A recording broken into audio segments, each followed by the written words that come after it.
First outland, and now this sun and moon has been hitting us with the feels lately, man. But let's get right into the review.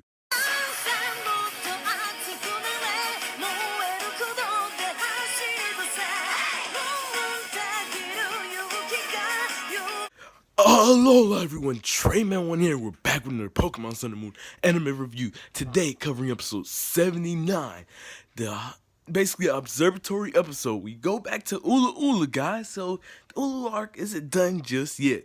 We head back to Ula Ula for today's episode, and we're gonna be there in the next episode as well. But let me go ahead and get right into the summary of this episode. It starts us off with everyone meeting Mola and Kukui mentioning that this is his best friend, and yeah, they're all having a good time. Elaine and Sophlocles confirm that they're cousins, and they head into the observatory. Before they actually head in, though, they see a shooting star and all make wishes. But inside the observatory, everyone is looking at the stars and the galaxies and all the other good stuff. Then after that, they all go outside to look, and basically Sophlocles is about telling them that the meteor shower is about to happen.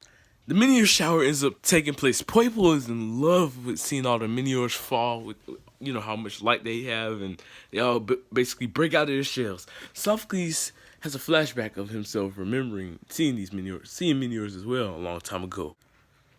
Then they end up discovering that meteors, after they crash down, float back up to space. But one meteor was stuck on the ground. They try to open the shell, but then Mola says, no, don't do that, because then they'll explode.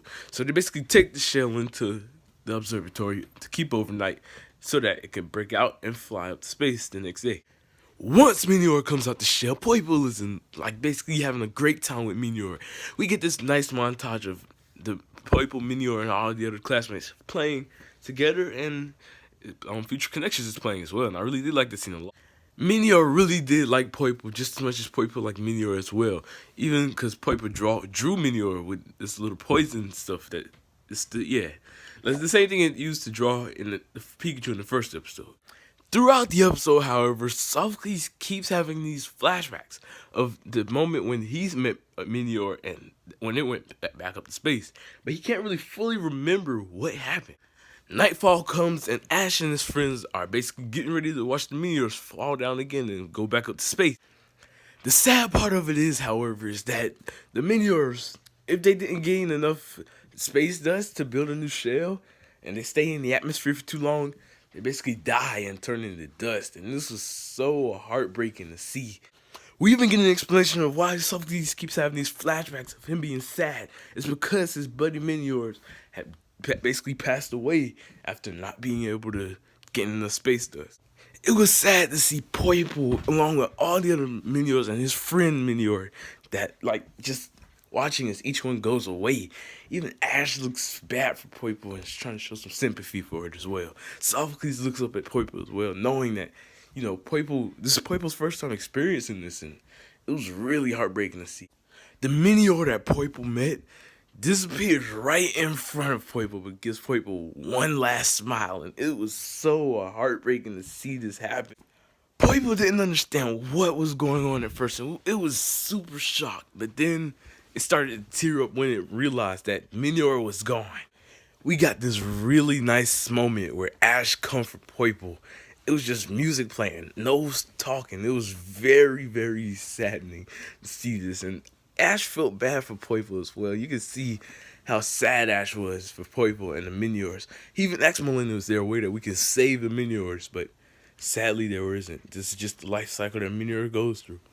The darkest part of this episode, in my opinion, was when Rayquaza appeared.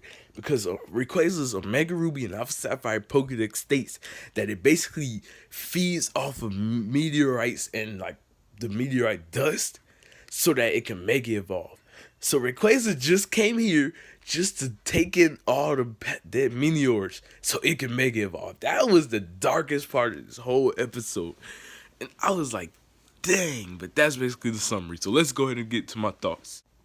What I enjoyed the most about this episode is that they kept true to the Pokedex entries of both Minior and Rayquaza. Of how Minior, if it's exposed to the atmosphere for too long without getting a shell, then yeah, it dies off. And that Rayquaza literally eats the meteorites and the meteorite dust. So basically, it just came in to consume the dead Minior so it can Mega Evolve. That was crazy. Because it makes sense why Rayquaza appeared, because they're up so high near the ozone layer probably. So it was so dark just to see this, man. Even though this wasn't really a Sophocles focused episode, I still really felt many emotions for Sophocles throughout this episode, because I really did feel so bad for him. And I like, as Sun and Moon keeps going on, I'm starting to like Sophocles' character more. Ever since his Ultra Guardian episode where he was trying to get Celesteela, and now to this one, Sophocles has been getting really, really good development, and it was a really important message that they were trying to teach. The scenery in this episode was simply amazing. We got to see characters like Lana's mom, Professor Brunette, and Lucamine all looking up to the sky, basically to look at, what happened with the Miniors. But there was a lot of great scenery throughout this whole episode, showing off basically the observatory and like the sunset and the water, the ocean, the sky, the stars. The animation, in my opinion, of this episode was very well done, because there were many great scenes where like the Miniors were just so detailed and stood out amongst the others. It was really, really great animation throughout this whole episode. As for the story part of this episode, the story was even better in my opinion.